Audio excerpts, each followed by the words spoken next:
This journey is very intriguing. There is only one master, the source, passing through as magnetic head, and we are all spinning around to empower ourselves to be magnetized.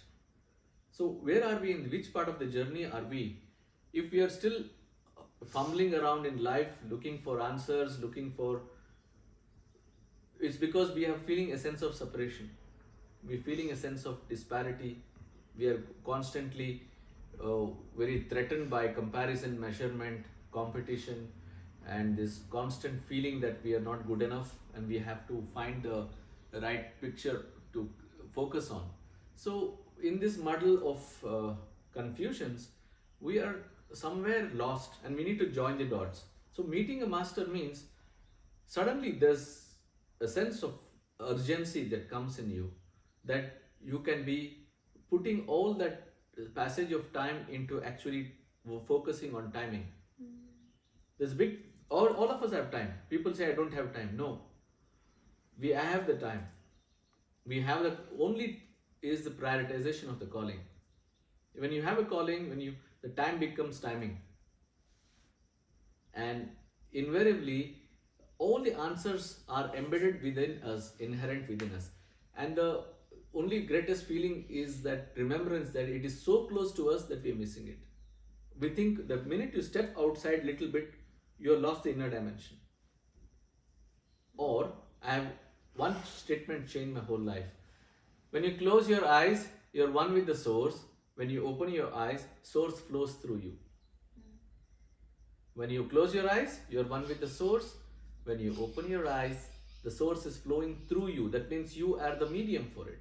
So you are at the stage where if you are at the core of your heart, you can watch the flow of the inner dimensional cosmic currents, and then you can feel the radiation of your heart flowered and opening the compassion waves.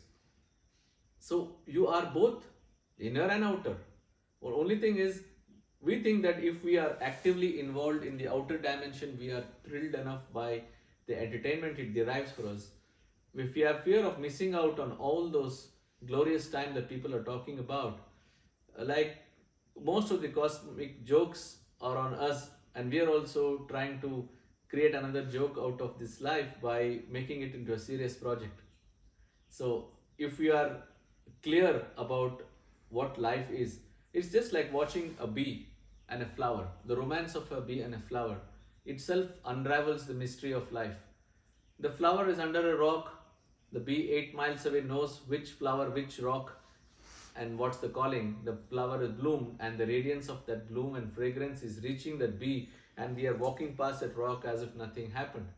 And because the bee is so clear by the frequency of the flower, same way, when our heart lotus is in bloom, we are magnetic beings. Wherever we walk, we are surrounded by that magnetic sphere of influence. This is what the great master Sri Krishna did. Wherever he walked, the people were kind of magnetized by his presence, and that is a big game changer. So if your sphere of influence is strong, you're magnetic, you're beautiful inside out. Wherever you walk, wherever you go, your outer dimension is switching to your frequency. Is switching because it's like a big magnet placed in an iron room. The whole room gets magnetized. It's just the sphere of influence of that magnet.